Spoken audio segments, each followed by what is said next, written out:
ठीक है, तो चालू करते हैं नेशनलिज्म इन इंडिया। ठीक है,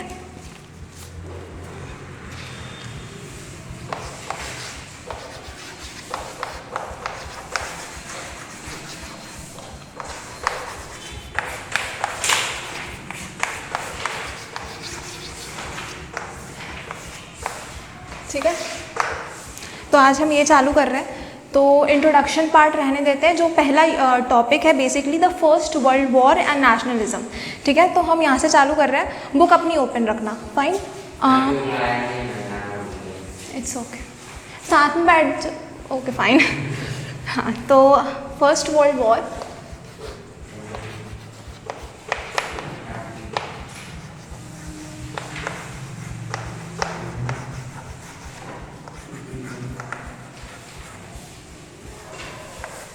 एंड नेशनलिज्म।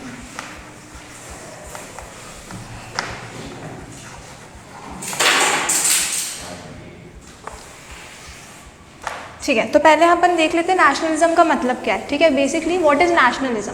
तो नेशनलिज्म क्या है कि वो जो फीलिंग है, ठीक है, पेट्रियोटिज्म की जो फीलिंग है उसे हम नेशनलिज्म कहते हैं। बेसिकली कि why you are proud of being an Indian. ठीक है, तुम्हें इंडियन होने से क्या प्राउड होता है। ठीक है, क्यों तुम्हें you know what are the history of India, the kings of India, queens of India.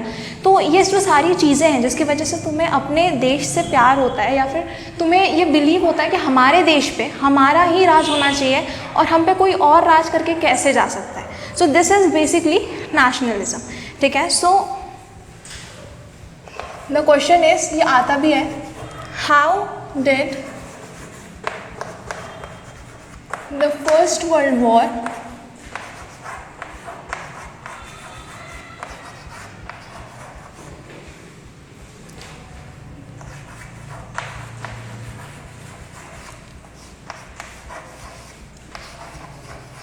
forced the feeling of nationalism in India.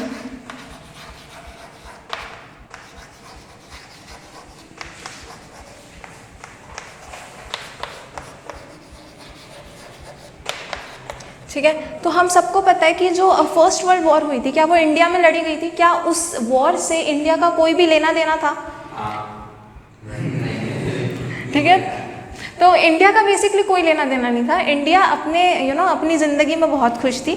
ठीक है, first world war basically Germany की जो टीम थी और जो ब्रिटेन की टीम थी, मतलब ये सब चल रहा था उनका। बेसिकली इंडिया का कोई मतलब नहीं था। पर इंडिया को कॉलोनी किसने बना के रखा था? कि इंडिया को कॉलोनी बना के रखा था, ब्रिटिश ने कॉलोनी बना के रखा था। और ब्रिटिश को फर्स्ट वर्ल्ड वॉर से बहुत मतलब था। तो हुआ ये कि जो फर्स्ट वर्ल्ड वॉर हुई, कब डेट याद है कि किस टाइम से किस टाइम के बीच में फर्स्ट वर्ल्ड हुई? गुड, ठीक है, तो जो फर्स्ट वर्ल्ड वॉर हुई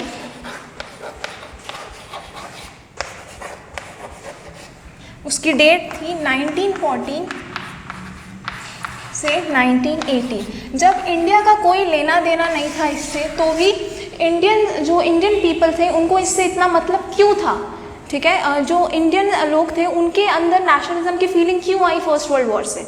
सो बेसिकली जो फर्स्ट वर्ल्ड वॉर था उसने पूरे वर्ल्ड में एक इकोनॉमिक और पॉलिटिकल सिचुएशन क्रिएट करी बेसिकली। ठीक है, मतलब कि पूरे वर्ल्ड में इकोनॉमिक क्राइसिस हुए, फूड क्राइसिस हुए, अलग अलग चीज़ें हुई, लोग बहुत परेशान हुए, सोल्जर्स मरे, क्या क्या नहीं हुआ। नाउ हमें कॉलोनी बना के रखा था ब्रिटिश ने। और ब्रिटेन कितनी सी कंट्री है? ठीक है, मतलब वो इतनी छोटी सी कंट्री है, उसमें ज़्यादा कुछ भी नहीं है। ठीक है ना, उसके पास इतने सोल्जर्स हैं, और अगर हैं भी तो वो अपने सोल्जर्स वेस्ट क्यों करेगा? ठीक है, जब उसके पास इतनी अच्छी अच्छी कॉलोनीज़ हैं, हाँ, जब उसके पास चाइना, वियतनाम, इंडिया, इतने सारे लोग हैं, तो फिर वो अपने सोल्जर्स को क्यों वेस्ट करेगा, राइट? तो उसने क्या किया, उसने सोचा कि हम इंडिया से सोल्जर्स लेके जाएंगे। तो ये पहली चीज़ है कि क्यों हम कनेक्टेड हो गए फर्स्ट वर्ल्ड वॉर से, जबकि हम चाहते भी नहीं थे। ठीक है, सो बेसिकली, ठीक है, तो फोर्स रिक्रूटमेंट्स हुए।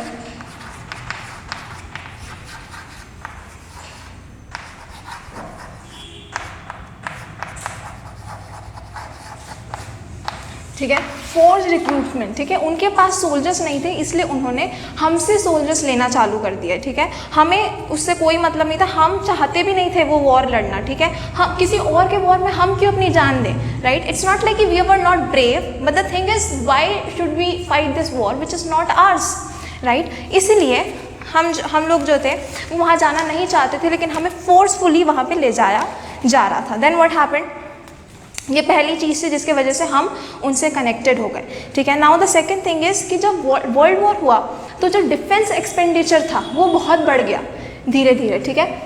डिफेंस एक्सपेंडिचर बढ़ गया तो इतने पैसे कहाँ से आएंगे? सो बेसिकली जो ब्रिटिशर्स थे उन्होंने वॉर लोन्स लिए। ब्रिटिशर्स ने नहीं, बेसिकली दोनों ही टीम्स ने अपने अपने हिसाब से वॉर लोन्स लिए। उसमें ब्रिटिश भी थी, ब्रिटिश ने भी वॉर लोन्स लिए, ठीक है। अब वॉर लोन्स तो लिए, लोन्स मीन्स लोन्स ना, you need to give interest of this loans. तो अब क्या, ये पैसे कहाँ से आएंगे? वो पैसे उन्होंने सोचा कि अपनी कॉलोनी से निकाले। देखो द थिंग इज़ कि उन्होंने कॉलोनीज हमें बनाई क्यों? एक बड़े एरिया पे वो राज करेंगे? No, that's not the reason. The reason is money, ठीक है। इंडिया से या दूसरी कॉलोनीज से पैसा बहुत आ रहा था। पैसा क्यों बहुत आ रहा था? क्योंकि हम बहुत रिसोर्स वाली कंट्रीज हैं। चाइना हो गई, वियतनाम हो गई, फिर ये इंडिया हो गई, इंडिया स्पेशली, ठीक है। ये पाकिस्तान का रीजन, मतलब जो कि उस टाइम पे इंडिया ही था। तो ये जो रीजन है, यहाँ पे बहुत रिसोर्सेज हैं, बहुत अलग अलग तरह के स्पीशीज़ हैं, बहुत अलग अलग तरह के फॉरेस्ट्स हैं, मेडिसिन्स हैं। तो बेसिकली हमारे यहाँ बहुत पैसे कमाए जा सकते हैं, ठीक है। हमें इतनी नॉलेज नहीं थी, हम इंडिया मतलब अपने में खुश रहते थे। मतलब थिंग इज, उन्हें रियलाइज़ हुआ कि जो वहाँ पे इलाइट लोग हैं, they were not elite, but according to Britishers they believe कि वो लोग इलाइट हैं। तो वहाँ पे जो इलाइट लोग हैं उनको ये लगा कि हम अगर वहाँ पे तो ये सारी चीज़ें मिलती नहीं हैं, तो यहाँ से चीज़ें उठा के हम बाहर बेचेंगे तो हमें बहुत प्रॉफिट होगा, ठीक है। बस वो इस मकसद से जो ब्रिटिशर्स थे वो सबसे पहले इंडिया में आए थे और हमने उनको ये बिजनेस करने दिया, ठीक है। तो जो भी है, तो हम बेसिकली हम क्या थे, एक सोर्स थे जिससे पैसे आ सकते हैं, ठीक है। हम बस एक सोर्स थे जिससे बहुत सारे पैसे कमाए जा सकते हैं। जब वॉर लोन्स हुआ, मतलब वॉर लोन्स उन्होंने लिया और उनको रियलाइज़ हुआ कि हमको और पैसों की ज़रूरत है, तो उन्होंने सोचा कि again go to colonies, go to the reserve, money reserves, जो कि उनकी कॉलोनीज हैं। तो उन्होंने क्या किया, हम पे टैक्सेस लगाने चालू कर दिए, अलग अलग तरह के टैक्सेस, ठीक है। तुम कोई ट्रेड कर रहे हो, तुम कोई बिजनेस कर रहे हो, अपने टैक्स दो। तुम फार्मिंग कर रहे हो, अपने टैक्स दो। तुम नौकरी कर रहे हो, अपने टैक्स दो। मतलब तुम हर चीज़ के टैक्स देने लगो, ठीक है। और ये टैक्सेस ज़्यादा थे, ठीक है। टैक्स हम अभी भी पे करते हैं, it's not like that, but the thing is उस टाइम पे ये टैक्सेस बहुत ज़्यादा रखे। उनको मतलब नहीं था कि हम जिए मरे, हमें कुछ भी हो। उनको मतलब था कि उनको पैसे मिलते रहने चाहिए और उनकी जो लड़ाई है वो होती रहनी चाहिए, ठीक है। उनको बस इससे मतलब था। तो द थिंग इज़ कि उनको मतलब उन्होंने ये नहीं सोचा कि कौन कितना कमा रहा है, किसकी कितनी सैलरी है, कितनी किसकी इनकम है, साल में कौन कितना स्टेबल है। उनको किससे मतलब था कि कोई कितना भी स्टेबल हो, भले उसको टैक्स देने के बाद उसके पास खुद के खाने के लिए ना हो, लेकिन हमें पैसे मिलने चाहिए। तो उन्होंने एकदम अंधे टैक्सेस लगाए सब पे, ठीक है। तो सबसे पहले था फोर्स रिक्रूटमेंट, एक रीज़न। सेकेंड था टैक्सेस, रेवेन्यूज़, ठीक है। हमसे महंगे महंगे रेवेन्यूज़ मांगे गए, टैक्सेस मांगे गए, ठीक है। और ये ऐसा क्यों, टैक्सेस क्यों मांगे गए? बिकॉज डिफेंस एक्सपेंडिचर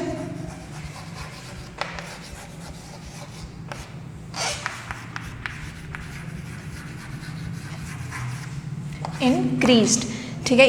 ये दूसरा रीज़न है, ठीक है। पहले फोर्स रिक्रूटमेंट और दूसरा टैक्स रेवेन्यूज़, ठीक है। इसके बाद हम आगे पढ़ रहे हैं, ठीक है। Because of taxes prices of essential commodities increase. देखो द थिंग इज, अगर मैं एक बिजनेसमैन हूँ, ठीक है, मैं पेन बेचती हूँ, फाइन, मैं पेन 20 रुपये में बेचती हूँ या कुछ भी मैं 20 रुपये में बेचती हूँ, जस्ट कंसिडर इट, ठीक है। अब मेरे पे गवर्नमेंट ने टैक्सेस लगा दिया, मतलब कि मैं वो जो 20 रुपये का पेन बेच रही हूँ उसमें से 10 रुपये मुझे किसको देने पड़ेंगे? गवर्नमेंट को देने पड़ेगे। अब जस्ट सपोज कि उसको बनाने में ही 12 रुपये लग रहा है, उस पेन को बनाने में 12 रुपये लग रहा है, मैं उसको 20 रुपये में बेचती थी और मुझे 8 रुपये का प्रॉफिट मिलता था।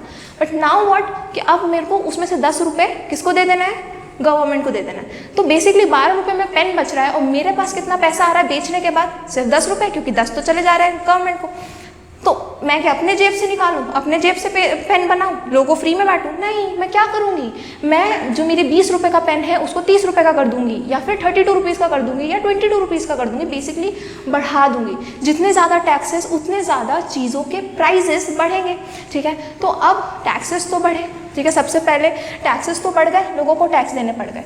थर्ड चीज़, अब जो नॉर्मल चीज़ें थी जो इंडिया में बिक रही थी या कहीं पे बिक रही थी, उन सब पे टैक्सेस लगने की वजह से वो इंक्रीज़ हो गया। उनके प्राइजेस इंक्रीज़ हो गए। तो बेसिकली मैं एक कॉमन पीपल हूँ, मैं एक आम आदमी हूँ, एकदम से ब्रिटिशर्स को पता नहीं क्या सूझी, इन्होंने मुझ पर टैक्सेस लगा दिए। अब मैं 2000 कमा रही हूँ महीने का और उसमें से मैं 500 रुपये या फिर 1000 रुपये टैक्सेस में पे कर दे रही हूँ, बचे 1000 रुपये। मैंने सोचा चलो मैं किसी तरह कर लूँगी। अब मैं मार्केट जाती हूँ, मुझे पता चलता है कि यहाँ पे जो चीज़ 20 रुपये मिलती थी, 30 रुपये मिलती थी, अब वो 50-50 रुपये की हो गई है, 60-60 रुपये की हो गई है। So how will I live? ठीक है, तो मैं कैसे रहूँगी? तो ये थर्ड चीज़ हो गई कि जो कोमोडिटीज़ की प्राइस थी, मतलब जो नॉर्मल चीज़ों की प्राइस थी, वो भी बढ़ गई। So this is the third thing. क्या? prices of essential commodities increased। ठीक है, ये हमारा थर्ड पॉइंट है जिसके कारण हम फर्स्ट वर्ल्ड वॉर से कनेक्टेड हैं। Then what happened? एक और चीज़ हो गई, इसी टाइम पे क्या हुआ कि हम प्रकृति ने भी हमारा साथ छोड़ दिया, नेचर ने भी हमारा साथ छोड़ दिया और क्रॉप फेलियर हो गया। मतलब इंडिया के कई पार्ट्स में जो क्रॉप्स थे वो सही से उग नहीं पाए, बेसिकली सही से लग नहीं पाए। ठीक है, बारिश हो गई ज़्यादा या फिर कुछ भी प्रॉब्लम्स हो गई जिसके वजह से क्रॉप फेलियर हो गया। ठीक है, जब क्रॉप फेलियर हुआ तो क्या ऐसे ही चीज़ें महंगी थी, ऐसे ही हर चीज़ पर टैक्स लगा हुआ था। जब क्रॉप फेलियर हुआ तो खाना कम पड़ गया, फूड शॉर्टेज हो गई, और जब फूड शॉर्टेज हो गई तो फिर से उसकी प्राइस और इंक्रीज़ हो गई। एक तो जो चीज़ 30 रुपये की मिलती थी वो ऑलरेडी टैक्सेस की वजह से 60 रुपये की हो गई थी। मैं खाने की बात कर रही हूँ, जो खाना 30 रुपये में मिलता था वो ऑलरेडी 60 रुपये का हो गया। ठीक है, और उसके बाद वही खाने की शॉर्टेज हो गई। अब जब भी किसी चीज़ की शॉर्टेज हो जाती है लेकिन डिमांड उतनी है तो क्या होगा? प्राइसेस बढ़ जाएगी और प्राइस बढ़ जाएगी। तो जो चीज़ 20 रुपये की थी अब टैक्सेस की वजह से 30 रुपये की हो गई, अब शॉर्टेज के कारण वो शायद 100 रुपये की हो गई हो। ठीक है, तो आम आदमी, गरीब इंसान जिएगा कैसे इन सब के वजह से? तो बेसिकली नेचर ने भी उस वक्त हमारा साथ छोड़ दिया और उस टाइम पे क्रॉप फेलियर भी हो गया। Crop failure in many parts of India. ठीक है, तो ये चीज़ हो गई। अब एक और चीज़ हुई, एक और ख़राब चीज़ हो गई थी इस टाइम पे, वो थी इन्फ्लुएंज़ा। ठीक है, बीमार। ठीक है, हम एक एपिडेमिक फैला था उस टाइम पे। ठीक है, एक इन्फ्लुएंज़ा एपिडेमिक था जो उस टाइम पे फैला था और जिसकी वजह से क्या हुई कि मतलब एक तो तुम्हारे पास खाने के पैसे नहीं है और तुम बीमार भी पड़ गए।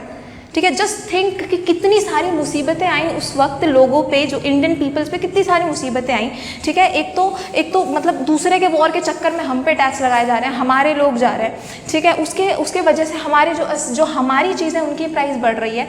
उसके बाद क्रॉप फेलियर हो गया, फूड का शॉर्टेज हो गई, खाने को नहीं मिल रहा। और यहाँ पर मैं एक पॉइंट बताना भूल गई कि जब फूड की शॉर्टेज हो गई थी तो फूड की शॉर्टेज का मतलब फ़ायदा क्या बोलेंगे, फूड की शॉर्टेज हर जगह हुई। ठीक है, हर किसी को खाना चाहिए। तो जो ब्रिटिशर्स थे वहाँ पे जो सोल्जर्स लड़ाई कर रहे थे उनके खाने के लिए भी खाना किधर से जा रहा था? इंडिया से जा रहा था। हमारे पास ऐसे ही खाना नहीं है, ऐसे ही क्रॉप फेलियर हो चुका है, हमारे पास ऐसे ही खाना नहीं है और खाना किधर से जा रहा था? इंडिया से ही जा रहा था। तो बेसिकली इस वजह से भी लोगों को बहुत गुस्सा आया कि हमारे पास इतना सा खाना बचा तो वो भी ले जाओ।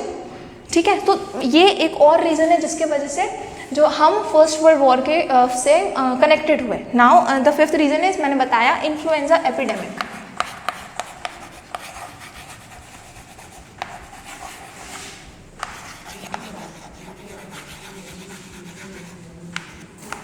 ठीक है, इन्फ्लुएंजा एपिडेमिक हुआ। ये चीज़ हुई जिसकी वजह से बहुत सारे लोग बीमार हो गए। करीबन 12 से 13 मिलियन लोग जो इससे अफेक्ट हुए।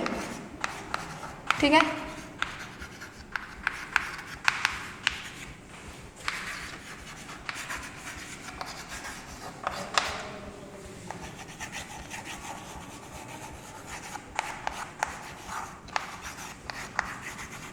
ठीक है, तो 12 से 13 मिलियन लोग इससे अफेक्टेड हुए। 12 से 13 मिलियन लोग इज़ नॉट इम्पॉर्टेंट, बट फिर भी पढ़ लो, क्योंकि ना जब तुम्हें एग्जाम में आंसर्स लिखने हैं लंबे लंबे तो यही कंटेंट काम आता है कि अच्छा ऐसा हुआ था, फिर ये हुआ था।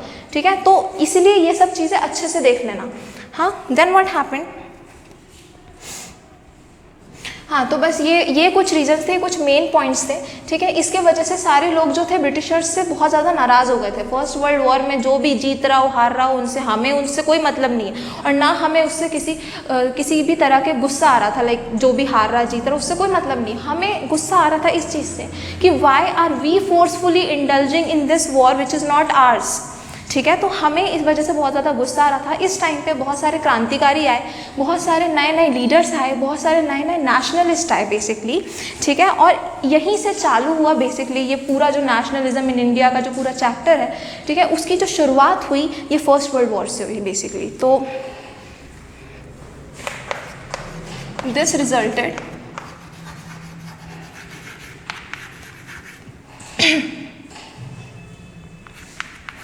an emergence of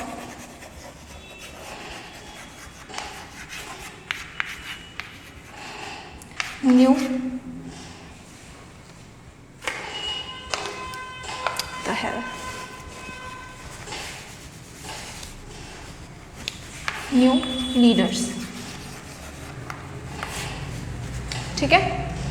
ये पूरा फर्स्ट वर्ल्ड वॉर से हम कैसे कनेक्टेड है, ये पूरा वो है, लिखना है लिख लो, लिख लिया है तो बता दो, मिटा दूँ मैं, ठीक है।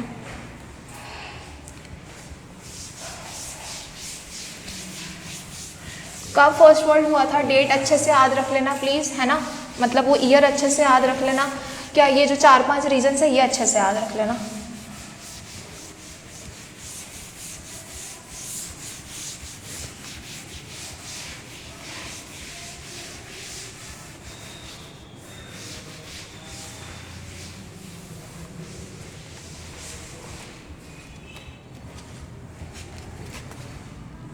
अरे यार क्या कर रही हूँ मैं।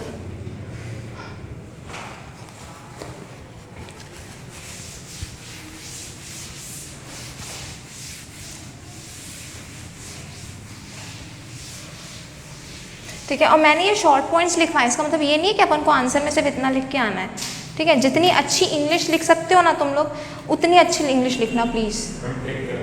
क्या? हाँ, तो फिर डेट अच्छे से याद रख लेना। नेशनल इंटर टर्म 2 में आ रहा है ना, तो फिर कैसे टिक करना है?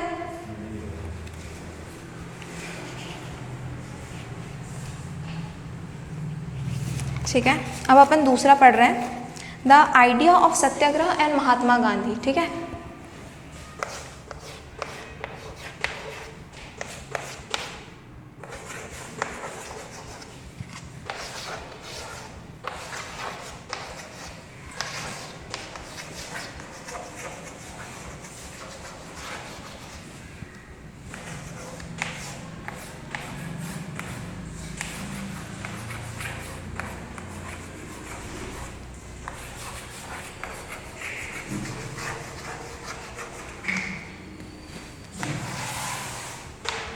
ठीक है, तो हम ये पढ़ रहे हैं।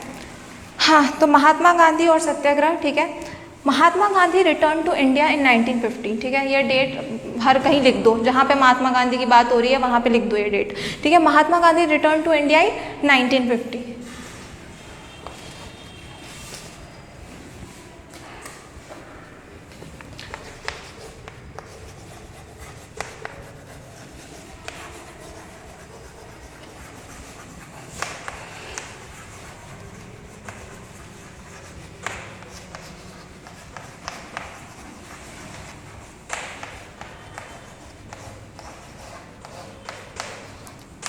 ठीक है, तो 1950 में महात्मा गांधी इंडिया आए, और इंडिया आने से पहले वो कहाँ थे सबको पता है, ठीक है।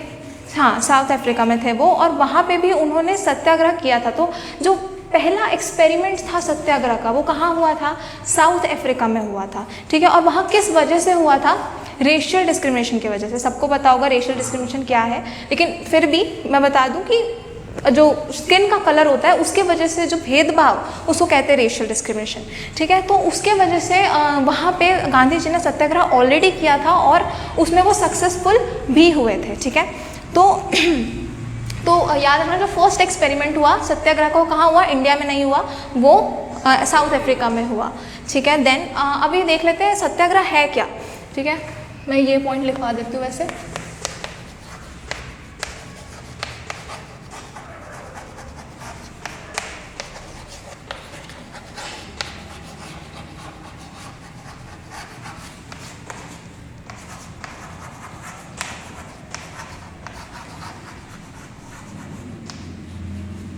साउथ अफ्रीका में against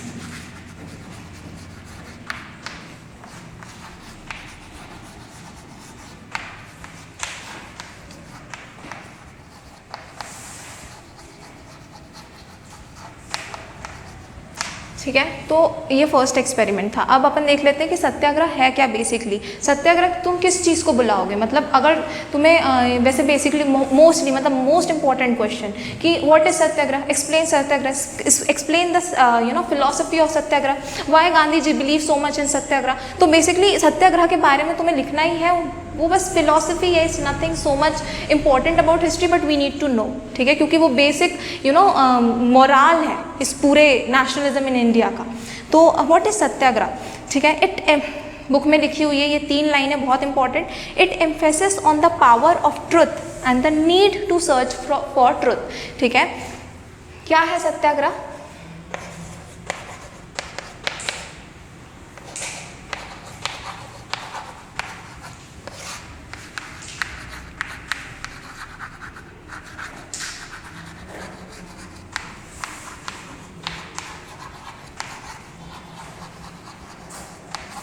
The power of truth and the need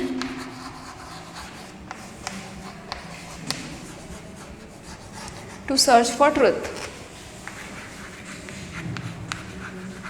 ठीक है। Basically power of truth, truth में मतलब सच्चाई में बहुत शक्ति है, और need to search for truth, और हमें हमेशा सच्चाई को ढूंढना चाहिए बेसिकली हमें हमेशा सच्चाई के ही साथ रहना चाहिए, उसी के साथ अपने सारे एक्टिविटीज़ करनी चाहिए, ठीक है। इसके पीछे की फिलॉसफी बेसिकली ये है, if the cause is true, struggle is against injustice, then physical force is not necessary to fight against oppressor, ठीक है। तो क्या कह रहे हैं, अगर यहाँ पे कॉज सच्चा है, मतलब अगर तुम किसी भी वजह से, ठीक है, सफ़र कर रहे हो, ठीक है, और तुम्हारी जो सफरिंग है वो सही में सही है, और जो सामने वाला जो तुम्हें सफ़र करवा रहा है वो सच में गलत है, if the cause is true, जो रीज़न है वो अगर सही है, ठीक है, और जो स्ट्रगल है वो अगेंस्ट इनजस्टिस मतलब अन्याय के खिलाफ अगर तुम्हारा स्ट्रगल है, तो तुम्हें फिजिकल फोर्स की ज़रूरत नहीं है, तुम्हें अपने हाथ पैर की शक्ति की ज़रूरत नहीं है, तुम्हें गन्स चलाने की ज़रूरत नहीं है ऑपरेसर से लड़ने के लिए, ठीक है। तब क्या इम्पॉर्टेंट है, तब ऑपरेसर को तुम सच्चाई समझाओ, ठीक है। देखो, there are only 10% of people in this world who are knowing that they are doing something wrong and still they are doing it, they are criminals, ठीक है। 90% में से बहुत सारे जो लोग हैं वो क्या कर रहे हैं, उनको पता नहीं है कि वो गलत कर रहे हैं, उनके हिसाब से वो जो भी कर रहे हैं वो सही है, तभी तो वो कर रहे हैं। हर किसी के लिए, हर इंसान के लिए वो जो खुद है वो हीरो है, अपनी लाइफ का हीरो है, वो कभी कुछ गलत नहीं कर सकता, बट तब भी हर किसी से गलतियां होती हैं, राइट। और हर गलती का कोई ना कोई रीज़न होता है, हर कोई बोलता है मैंने ये इसलिए किया क्योंकि ये बात थी, मैंने गलत नहीं किया। द थिंग इज, किसी को पता ही नहीं होता कि वो कुछ गलत कर रहा है, ठीक है। और अगर कोई उसको समझा दे कि ये रीज़न था जिसकी वजह से जो तूने किया वो गलत है भाई, तो अगर उसको ये बात समझ आ गई कि हाँ ये जो मैंने किया वो गलत है, तो करेगा नहीं, क्योंकि वो अपनी लाइफ का हीरो है और हीरो गलत नहीं करते, ठीक है। तो वो गलत करेगा ही नहीं अगर उसको ये बात पता है कि वो गलत कर रहा है, ठीक है। तो ये सत्याग्रह बेसिकली क्या है कि तुम सामने वाले को समझा दो कि तुम गलत कर रहे हो, तुम उसको बता दो कि तुम्हारी वजह से वी पीपल आर सफरिंग, तो तुम्हें शक्ति दिखाने की ज़रूरत नहीं है, तुम्हें फिजिकल फोर्स दिखाने की ज़रूरत नहीं है। This is what is Satyagraha. It is if the cause is true, struggle is against injustice, then physical force is not necessary to fight against the oppressor. Oppressor should be persuaded to see the truth. Oppressor को तुम सच दिखाओ instead of forcing him to see the truth with the use of violence, ठीक है। उसको तुम सच समझा दो, ठीक है, बजाय कि तुम उसको मार रहे हो, उस पर गन्स चला रहे हो और उसको फोर्स कर रहे हो कि ये सही है और उसको मान, this is not the right way, ऐसा गांधी जी ने कहा, ठीक है। तो ये डेफिनेशन लिख लो, ठीक है, बेसिकली इसकी फिलॉसफी,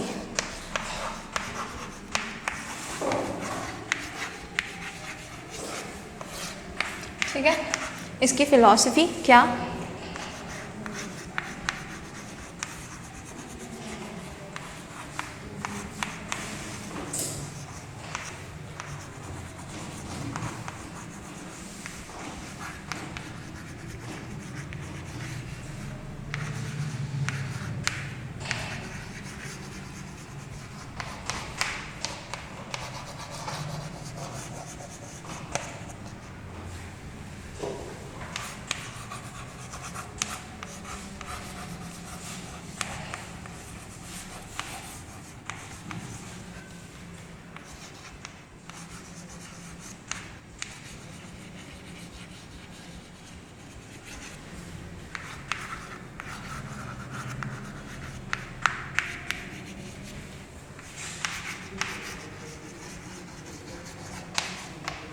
ठीक है, ये इसकी फिलॉसफी है।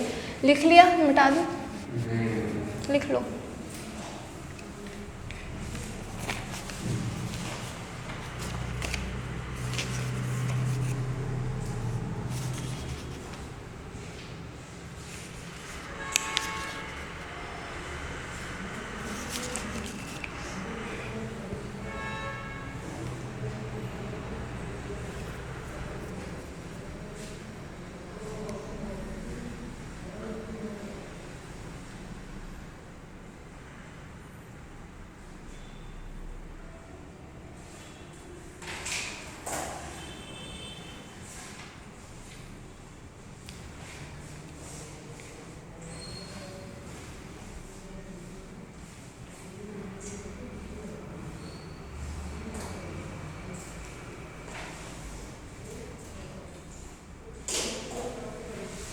कोई लिख रहा है अभी भी?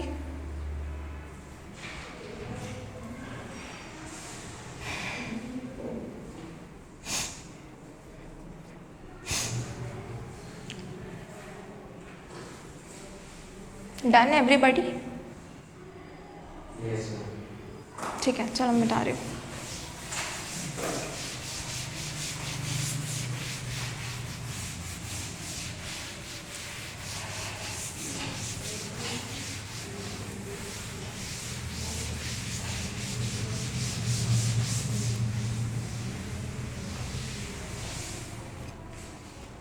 ठीक है, अब बेसिकली सत्याग्रह की फिलॉसफी हो गई। ठीक है, गांधी जी कब आए ये भी हो गया, फर्स्ट एक्सपेरिमेंट कहाँ हुआ था ये भी हो गया। अब इंडिया में सत्याग्रह कब हुआ, अब अपन को ये देखना है। ठीक है, ठीक है, तो इंडिया में सत्याग्रह कहाँ हुआ?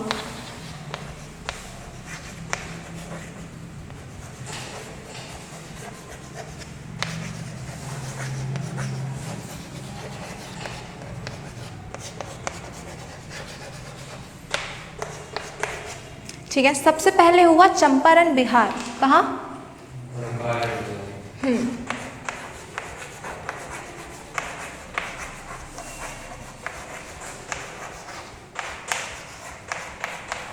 डेट किसी को याद है?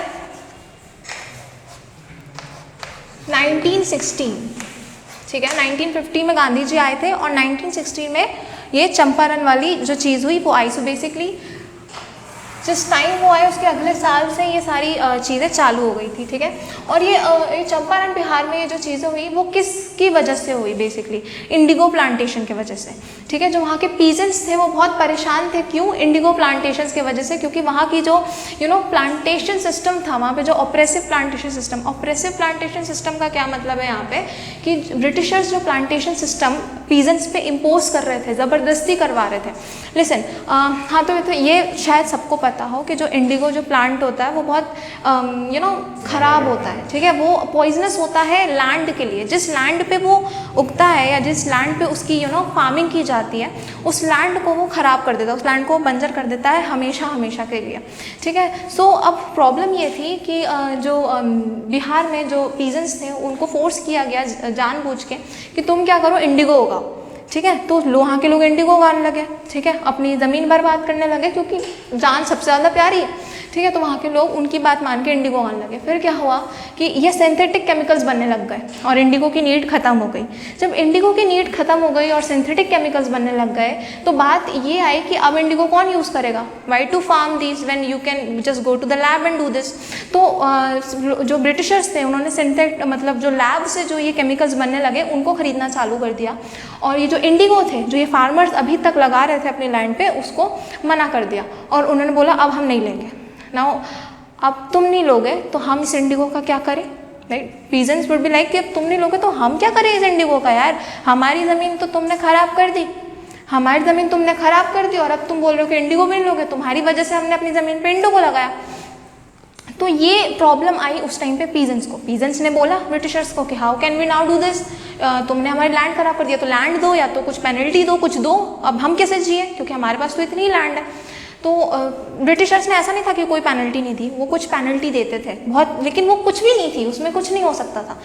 तब जो गांधी जी थे चंपारण गए, ठीक है, और उन जो वहाँ के पीजेंट्स थे उन्होंने ये बताया कि ये प्रॉब्लम हमको हो रही है, ठीक है। तब जो गांधी जी थे इसके ऊपर ये बेसिकली सत्याग्रह हुआ, इसके सपोर्ट में ये सत्याग्रह हुआ चंपारण बिहार वाला कि हमें और पेनल्टी चाहिए, ठीक है। So it was in support of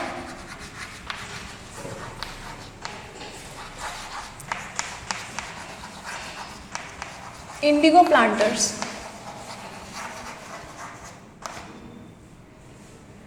against whom?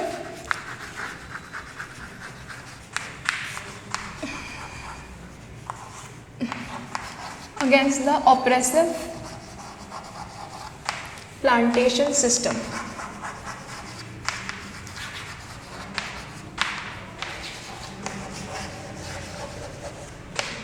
ठीक है, ये सत्याग्रह सक्सेसफुल था, कह सकते हैं ये सत्याग्रह सक्सेसफुल था, क्योंकि इस सत्याग्रह से जितनी पेनल्टी उन पीजेंट्स को मिलती थी, पीजेंट्स नो ना फार्मर्स, ठीक है, उन पीजेंट्स को, उन फार्मर्स को जो पेनल्टी मिलती थी उससे और ज़्यादा पेनल्टी मिलने लग गई। तो बेसिकली ये सत्याग्रह था, ये सत्याग्रह सक्सेसफुल था, भले अब वो पूरी पेनल्टी नहीं देने वाले, ठीक है, नुकसान करने के बाद कोई इतना अच्छा नहीं होता, ठीक है, तो पूरी पेनल्टी तो नहीं मिली लेकिन जितनी मिलती थी उससे ज़्यादा मिली। सो बेसिकली हम ये कह सकते हैं कि ब्रिटिशर्स हमारे सामने झुके थे, ठीक है। तो ये जो सत्याग्रह था वो सक्सेसफुल था, ठीक है। दूसरी कहाँ हुई, दूसरा जो एग्जाम्पल है सत्याग्रह का वो क्या है, खेड़ा गुजरात, हाँ सही है।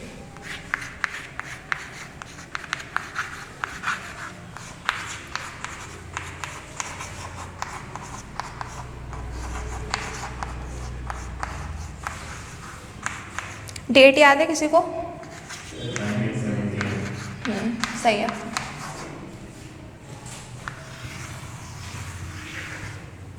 हाँ, तो अब ये खेड़ा गुजरात में क्या प्रॉब्लम थी कि यहाँ पे जो पीजेंट्स थे उनसे बहुत ज़्यादा टैक्स लिया जा रहा था। बताया वो जो टाइम था, ठीक है, वो जो वॉर का टाइम था और उस टाइम पे इतने सारे टैक्स सबको भरने पड़ रहे थे, तो ये वो समय था, तो उनसे बहुत ज़्यादा टैक्स देना पड़ रहा था इन लोगों को, बहुत ज़्यादा रेवेन्यू पे करना पड़ रहा था इन लोगों को, ठीक है। ऑलरेडी ये जो लोग थे वो क्रॉप फेलियर से परेशान थे, ठीक है, इनकी जो अनाज थी वो ख़राब हो चुकी थी, इनकी जो फसल थी वो ख़राब हो चुकी थी, उसके बाद इनको और रेवेन्यू पे करना पड़ रहा था। मेरे पास एक लैंड है, मेरा क्रॉप फेलियर हो चुका है, ठीक है, मेरे पास 1 रुपये नहीं आ रहे, ठीक है, और मैं तुमको 200 रुपये टैक्स दूँ, like how is that possible. मतलब मैं अपनी सेविंग से खुद को नहीं पाल पाऊंगी, ठीक है, और मैं इनको टैक्स दूँ, तो बेसिकली इट्स नॉट पॉसिबल ना, मतलब तुम कुछ भी करोगे। तो ये चीज़ हो रही थी कहाँ पे, खेड़ा डिस्ट्रिक्ट गुजरात में। ऑलरेडी ये लोग की क्रॉप फेल हो चुकी थी, ठीक है, तब भी इनसे रेवेन्यू मांगा जा रहा था, ठीक है।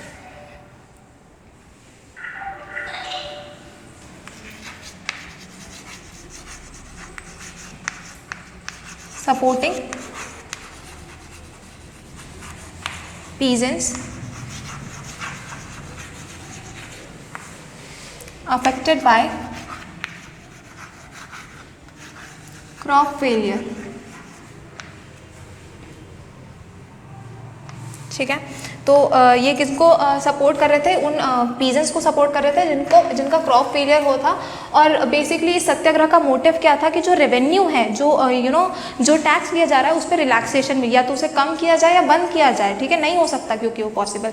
सो इसका मोटिव क्या था, मोटिव वॉज टू गिव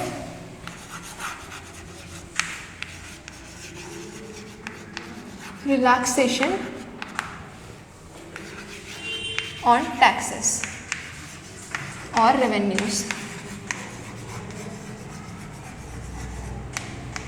ठीक है, लिख लो, नहीं लिखा हो तो।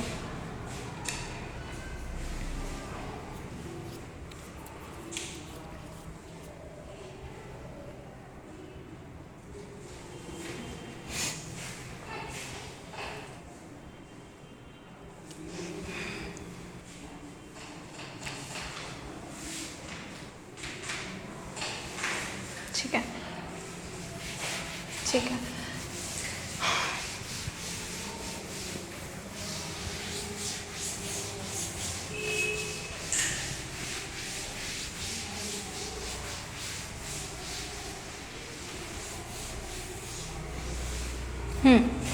तो फिर क्या हुआ, एक और जगह ये सत्याग्रह जब वहीं पर हुआ था, वो था अहमदाबाद गुजरात, ठीक है।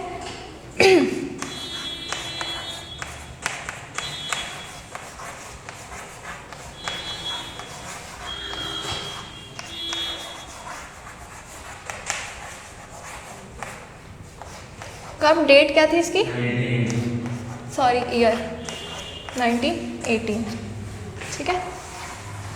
ये क्यों हुई थी, क्या ये किसी पीजेंट्स के लिए हुई थी, नहीं, ये मिल वर्कर्स के लिए हुई थी। किसके लिए हुई थी, ये मिल वर्कर्स के लिए थी। बेसिकली कॉटन मिल्स थे ये, ठीक है, तो यहाँ वहाँ के वर्कर्स के लिए हुई थी, ठीक है।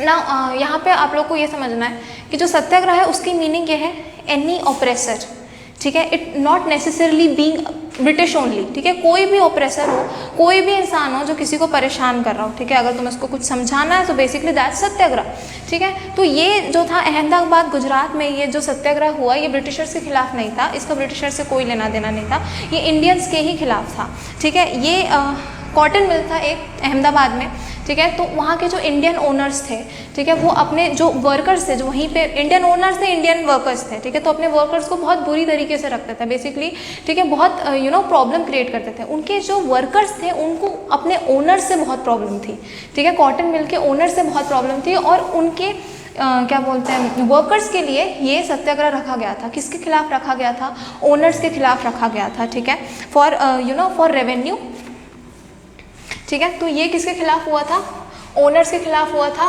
किसके लिए हुआ था, किसके सपोर्ट में हुआ था, कॉटन मिल वर्कर्स के लिए हुआ था, ठीक है।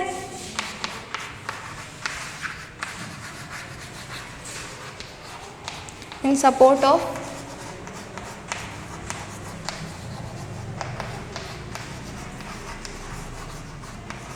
Cotton mill workers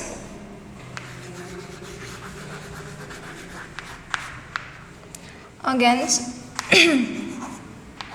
the cotton mill owners, ठीक है, लिख लिया होगा वैसे तो।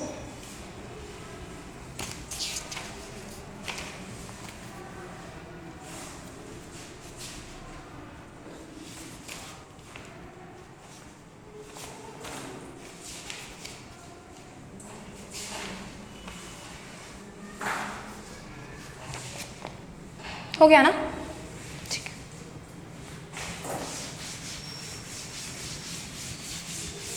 ठीक है, तो ये 3 मेन इंसिडेंट थे जब गांधी जी आए, और उसके बाद ये 3 सत्याग्रह हुआ, ठीक है। तो अगर सत्याग्रह के बारे में पूछे, ठीक है, चाहे फिलॉसफी हो या कुछ भी हो, अपन को ये तीनों भी लिख के आने हैं साथ में, ठीक है।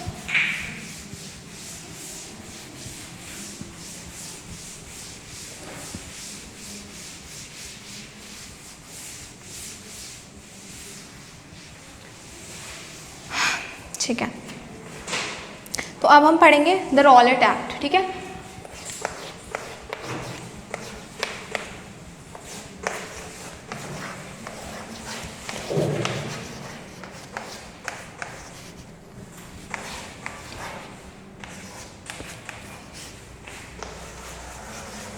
राइटिंग के लिए अभी से तहे दिल से माफ़ी, ठीक है। देन हाँ, तो रॉलेट एक्ट क्या था बेसिकली, अगर सिंपल शब्दों में बताया जाए तो रॉलेट एक्ट ये कहता था कि हम किसी भी पॉलिटिकल एक्टिविटी को कभी भी जब मर्जी बंद करा देंगे, ठीक है।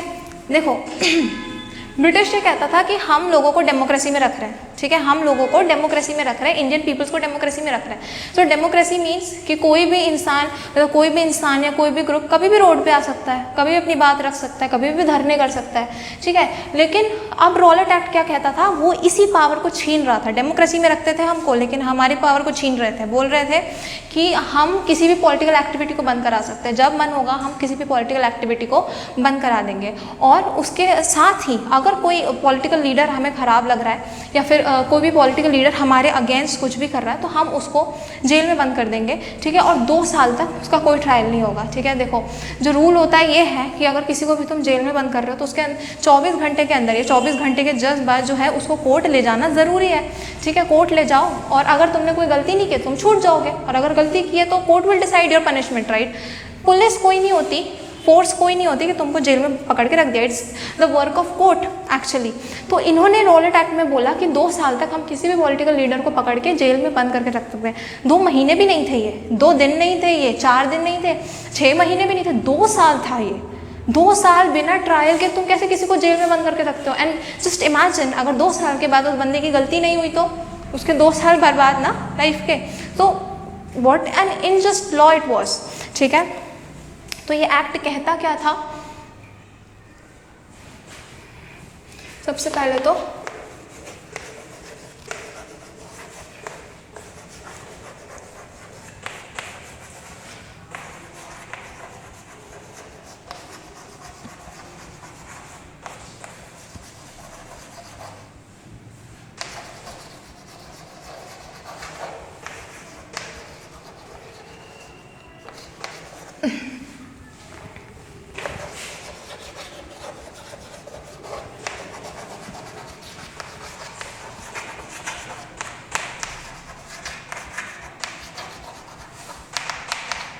ठीक है, सबसे पहले तो ये एक्ट कहता था कि हम गवर्नमेंट के पास बहुत सारी पावर्स है, इनॉर्मस पावर है, वो कभी भी चाहेगी तो किसी भी पॉलिटिकल एक्टिविटी को बंद करा सकती है। Second, it also gave the power of arresting any political leader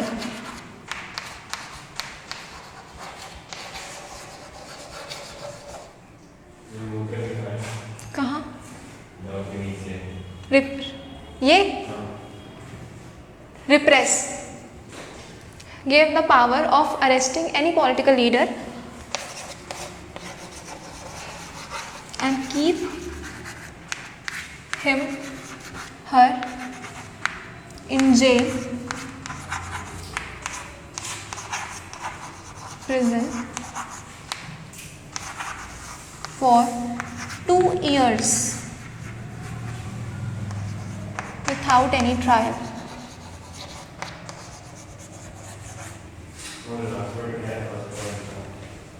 One second. कौन सा हो गया ना? ठीक है, तो पहली चीज़ तो पॉलिटिकल एक्टिविटी, किसी भी पॉलिटिकल एक्टिविटी को वो रिप्रेस कर सकते हैं, ये पावर नहीं होती है गवर्नमेंट के पास। ठीक है, मतलब अगर किसी को अपनी बात रखनी है, किसी को रैलीज करनी है तो वो कर सकते हैं, they are free to do this in a democratic country, but उनको क्या बोला कि you can not do this. Second, सबसे बड़ी चीज़ तो यही है कि तुम किसी को भी पकड़ के जेल या प्रिजन में रख सकते हो 2 साल के लिए विथआउट एनी ट्रायल। ठीक है, तो ये बेसिकली डेफिनेशन है रॉलेट एक्ट का, तो ये लिख लो।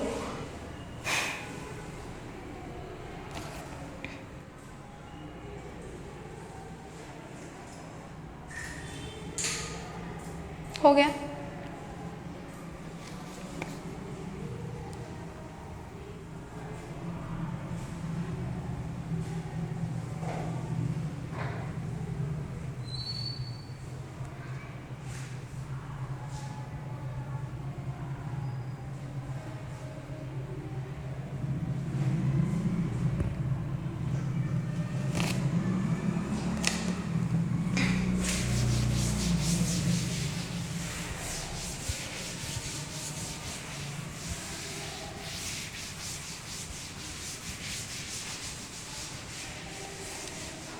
तो ये लॉ निकला था उस टाइम पे। ठीक है, अब जो गांधी जी थे उनको प्रॉब्लम हुई इस लॉ से ऑब्वियसली।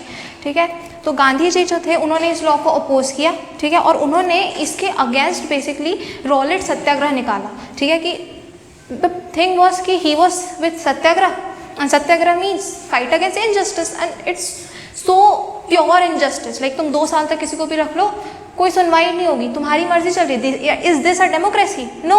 ठीक है, तो जो गांधी जी थे उन्होंने इसको अपोज किया। ठीक है, और उन्होंने इसके खिलाफ बेसिकली एक सत्याग्रह किया जिसे कहते हैं हम रॉलेट सत्याग्रह। ठीक है, एंड उसकी शुरुआत कैसे हुई? एक हड़ताल से इसकी शुरुआत हुई जो कि 6 अप्रैल को था। ठीक है, मतलब ये सत्याग्रह तो बहुत लंबा चला, पर इसकी जो शुरुआत थी वो एक हड़ताल से हुई, और ये हड़ताल 6 अप्रैल को थी। ठीक है,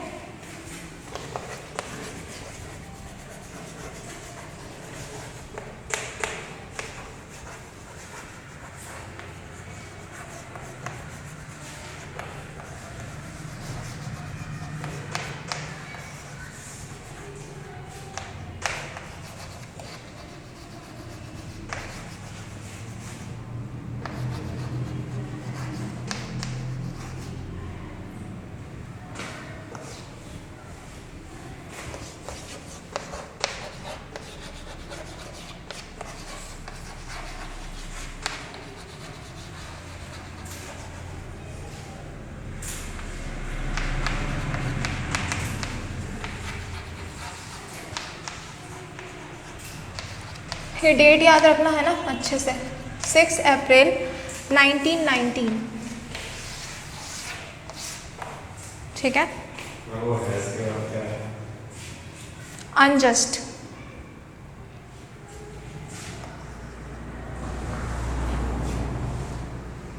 ठीक है। तो इसके तो गांधी जी ने इसके चालू की सबसे पहले हड़ताल से, उसके बाद और क्या क्या हुआ, ठीक है। सत्याग्रह बहुत लंबा चला, ये रॉलेट सत्याग्रह बहुत लंबा मीन्स लंबा चला, एक दिन का नहीं था, ठीक है। तो पहले दिन क्या हुआ, हड़ताल हुआ। उसके बाद क्या हुई, बहुत सारी नॉन वायलेंट रैलीज निकाली गई, बहुत सारे लोग इसमें सामने आए, बहुत सारा मास मतलब कि बहुत सारे पीपल इकट्ठा हुए, ठीक है। और नॉन वायलेंट रैलीज हुई, स्ट्राइक्स हुई, मतलब कि लोगों ने काम करना बंद किया, जो कि गवर्नमेंट बिल्डिंग्स थी, गवर्नमेंट इंस्टीट्यूशंस थे, वहाँ पे काम बंद हुआ, वहाँ पे वर्कर्स रुक गए। सो बेसिकली स्ट्राइक्स हुआ, ठीक है, प्रोटेस्ट हुआ, ठीक है। और बहुत पूरे इंडिया में तो नहीं, लेकिन हाँ इंडिया के बहुत सारे पार्ट्स में ये प्रोटेस्ट चालू हुआ, ठीक है।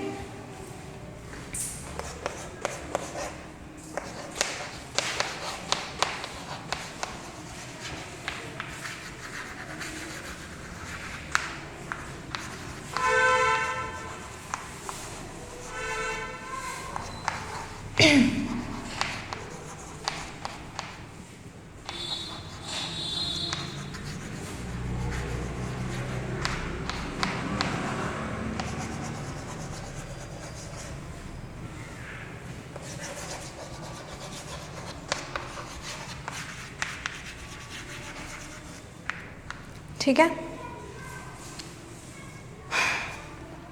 Now, to control all this, British took various steps, and one was that they fired on peaceful procession in Amritsar, ठीक है। तो इस चीज़ को रोकने के लिए, क्योंकि बेसिकली अब ब्रिटिशर्स डर गए थे, ठीक है। अब ब्रिटिशर्स को लगा कि पहली बार कोई इतनी ऑर्गेनाइज चीज़ हो रही है, लड़ा नहीं जा रहा, बस रैलीज करा जा रहा है, कोई वॉयलेंस नहीं दिखा रहा ज़्यादा, है ना। तो जो ब्रिटिशर्स थे उनको लगा ये काफ़ी ऑर्गेनाइज्ड है, ठीक है। तो वो लोग डर गए, उन्होंने सोचा कि ये चीज़ इंस्टेंटली स्टॉप होनी चाहिए, ठीक है। तो हम तो भले सत्याग्रह पे चल रहे थे, हम वॉयलेंस नहीं करेंगे, ये नहीं करेंगे, पर उनको ऐसा कुछ नहीं था, दे वर ऑलवेज विद गन्स, ठीक है। तो उन्होंने सारे हथकंडे अपनाए, ठीक है। उन्होंने बोल के समझाया, रोक के समझाया, फिर जब कुछ नहीं हुआ तो उन्होंने वॉयलेंस भी किया। और उनमें से एक उनके वॉयलेंस का जो सबूत है वो है अमृतसर में जो जलियांवाला बाग इंसिडेंट हुआ वो, ठीक है। तो इसके बाद हम वही पढ़ रहे हैं, ठीक है। तो ये लास्ट पॉइंट लिख लो इसका,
ठीक है।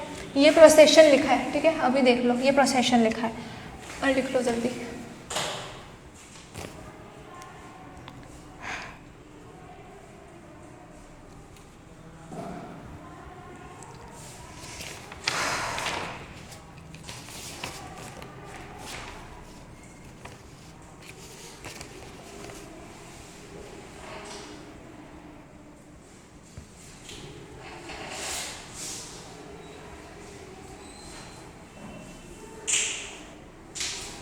happened.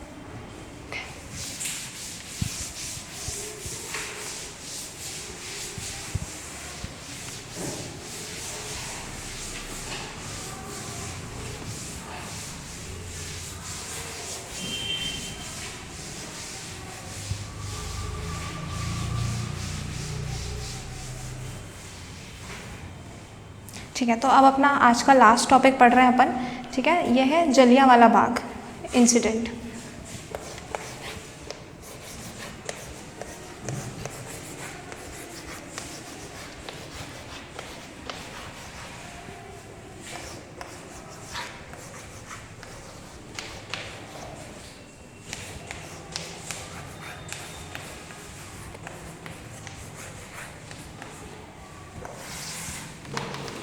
ठीक है। तो इसमें क्या हुआ था, रॉलेट एक्ट के बाद लोगों ने बहुत सत्याग्रह किए, ठीक है, लोगों ने बहुत अपोज किया क्या बोलते हैं रॉलेट एक्ट को। तो इसके बाद ये गवर्नमेंट सुधरी नहीं, लेकिन गवर्नमेंट मानी नहीं, उसको और गुस्सा आया और उसने मार्शल लॉ भी इम्पोज कर दिया। अब ये मार्शल लॉ क्या था, ठीक है, रॉलेट एक्ट और मार्शल लॉ अलग अलग था, ठीक है, बट ये था कि रॉलेट एक्ट के ऊपर जो सत्याग्रह हुआ उससे परेशान होकर बेसिकली मार्शल लॉ भी निकाला गया। तो मार्शल लॉ क्या है, मार्शल लॉ बस इतना कहता है कि आप ना एक जगह मिल के बात नहीं कर सकते हैं, ठीक है, मतलब कुछ एक दो लोगों से ज़्यादा एक जगह मिलके कोई ग्रुप बात नहीं कर सकता। ऐसा क्यों बोला उन्होंने, क्योंकि हम क्या कर रहे थे, रैलीज कर रहे थे, हम क्या कर रहे थे, सत्याग्रह कर रहे थे, और उसमें एक दो लोग नहीं, उसमें हज़ारों लोग होते थे, उसमें सैकड़ों लोग होते थे। तो इससे बचने के लिए उन्होंने क्या किया, एक लॉ निकाल दिया, क्योंकि डेमोक्रेटिक कंट्री ना, everything happens with a law, तो कुछ भी लॉ निकाल दो। तो उन्होंने एक लॉ निकाला जिससे हम मिलजुल नहीं सकते थे बेसिकली। तो हुआ क्या कि अपना 13 अप्रैल की डेट थी, 13 अप्रैल की डेट थी, जलियांवाला बाग में बहुत बड़ा मास इकट्ठा हुआ था, बहुत सारे पीपल इकट्ठा हुए थे, ठीक है। अब इनमें से ना literally I think less than half लोग ही थे जिनको सीरियसली प्रोटेस्ट करने के लिए वो लोग वहाँ पे इकट्ठा हुए थे, ठीक है। उनको लिटरली मार्शल लॉ से प्रॉब्लम थी, उनको रॉलेट एक्ट से प्रॉब्लम थी। उनमें से जो मोर देन हाफ लोग थे उनको पता भी नहीं था कि मार्शल लॉ क्या है, क्यों इम्पोज हुआ है मार्शल लॉ, ठीक है। जिनको पता ही नहीं है कि अच्छा एक लॉ बनी है जिससे हम मिलजुल नहीं सकते, वो क्यों नहीं मिले जुले, उनको तो वो तो बैसाखी मनाने आए थे, ठीक है, बैसाखी का फेस्टिवल था, वो बैसाखी मनाने आए थे, उनको मतलब नहीं था, ठीक है, कि मार्शल लॉ, उनको पता नहीं था बेसिकली, ठीक है। और कुछ लोग सच में वहाँ पे प्रोटेस्ट के लिए ही आए थे, ठीक है। अब वहाँ पे क्या हुआ कि हमारे जनरल डायर जो थे वो आए, ठीक है, उन्होंने कमांड लिया हुआ था उस टाइम पे। अब वो जो एक बहुत बड़ा ग्राउंड था, ठीक है, जलियांवाला बाग एक बहुत बड़ा ग्राउंड था, और उसमें एक कुआं भी था, और एक अच्छा कुआं था, और एंट्रेंस जो थी वो एक ही थी, एक एंट्रेंस थी, ठीक है। तो बेसिकली अगर तुमने वो एंट्रेंस ब्लॉक कर दी तो people can not go anywhere.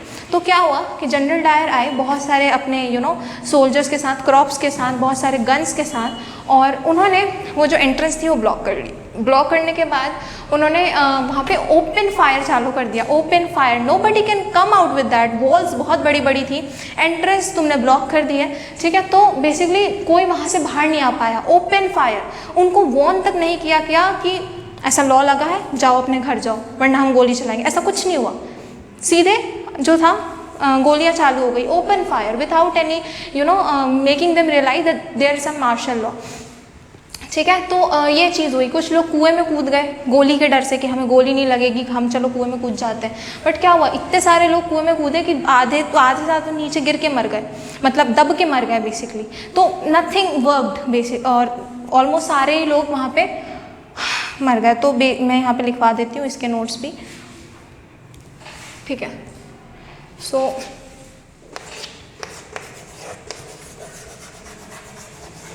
Because of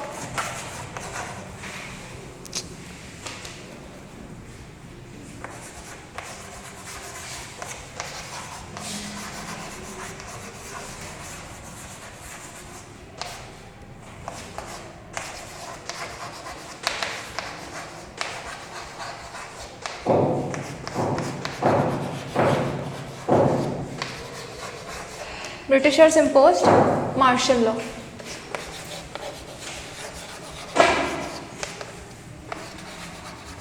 ठीक है। और मार्शल लॉ क्या थी,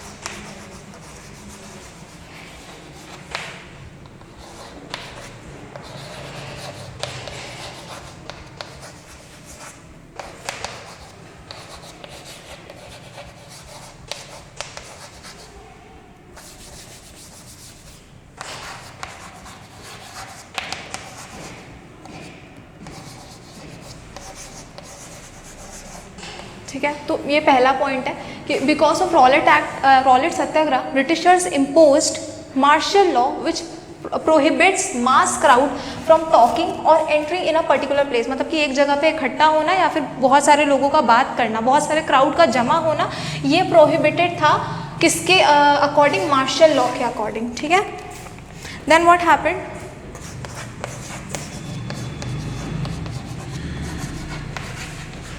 ये डेट बहुत इंपॉर्टेंट है, हाँ, on 13 April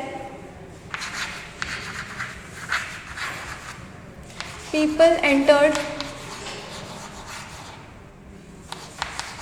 in Jallianwala Bagh. ये पॉइंट यहाँ पे है ना,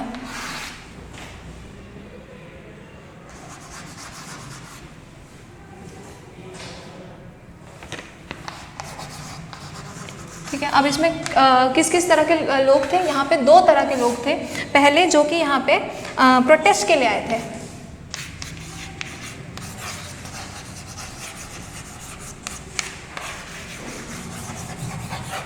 और दूसरे लोग जो यहाँ बैसाखी का फेयर मनाने आए थे, बैसाखी का जो मेला लगा था उसे एंजॉय करने आए थे।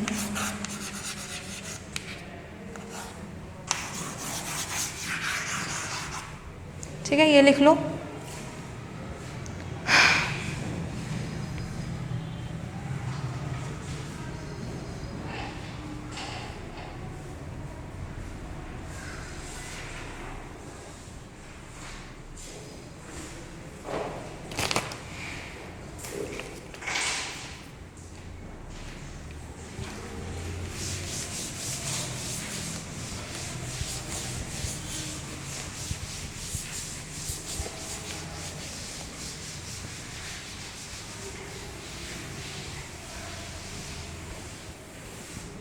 ठीक है, फिर क्या हुआ, इसका नेक्स्ट पॉइंट हम क्या लिखने वाले हैं। So okay, so General Dyer took command. ठीक है, इस बंदे का नाम भी याद रखना है ना, द रियल कल्प्रिट। ठीक है, तो इसने कमांड लिया हुआ था, he closed the exit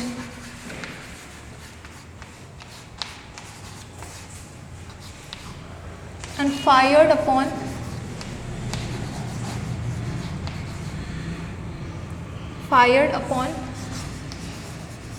peaceful crowd।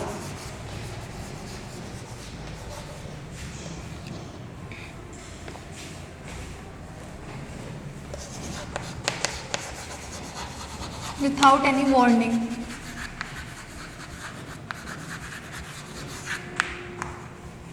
ठीक है, many people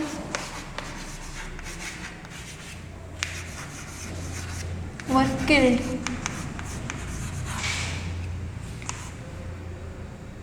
ठीक है, और इसके वजह से जो ये बिना वॉर्न करे तुमने ऐसी गोलियां चला दी और इतने सारे लोग मर गए, और आधों को तो पता भी नहीं था कि यहाँ पे चल क्या रहा है, आधों को तो कोई सच में कोई कसूर नहीं था। ठीक है, तो इसके वजह से जो बहुत सारा क्राउड था उसको बहुत गुस्सा आया, मतलब जो बाकी क्राउड बचा था उनको बहुत गुस्सा आया, पूरे देशवासियों को बहुत गुस्सा आया।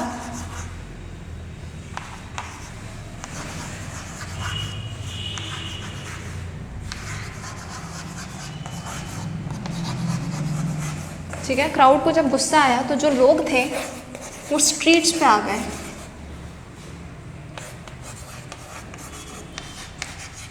और नॉन वायलेंस को भूल के वायलेंस करने लगे।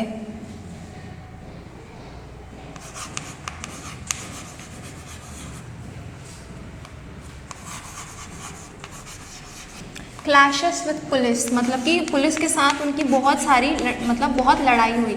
ठीक है, जितनी भी गवर्नमेंट बिल्डिंग्स थी, जो भी पुलिस स्टेशंस थे, रेलवे स्टेशंस थे, वो उनको बहुत ज़्यादा प्रॉब्लम हुई। क्यों? क्योंकि हमने उनको ख़राब किया। क्यों? क्योंकि हम वायलेंस अडॉप्ट कर चुके थे।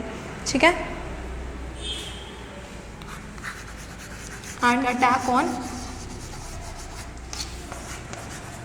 Government buildings.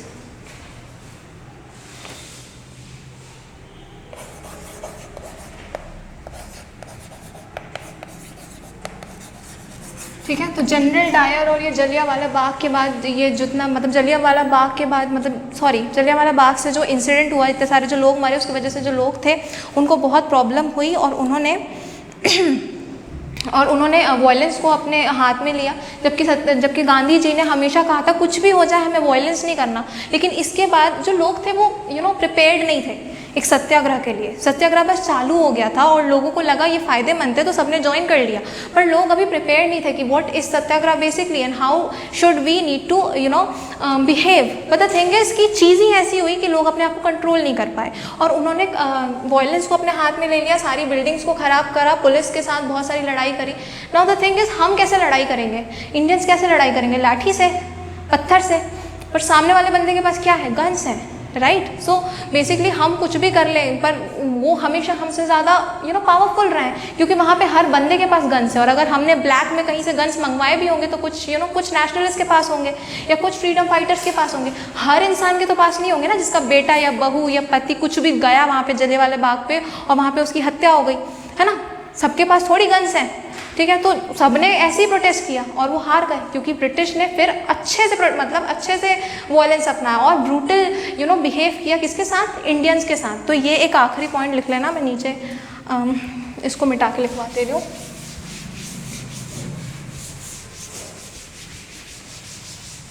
ठीक है। तो फिर गवर्नमेंट ने कैसे बिहेव करा? हाँ,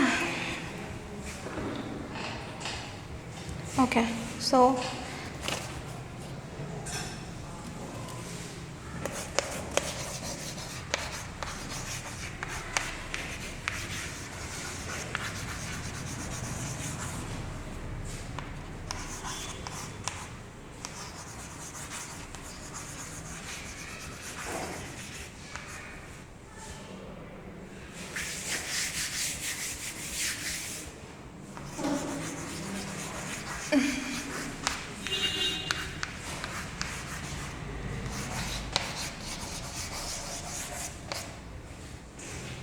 ये विथ है, हाँ।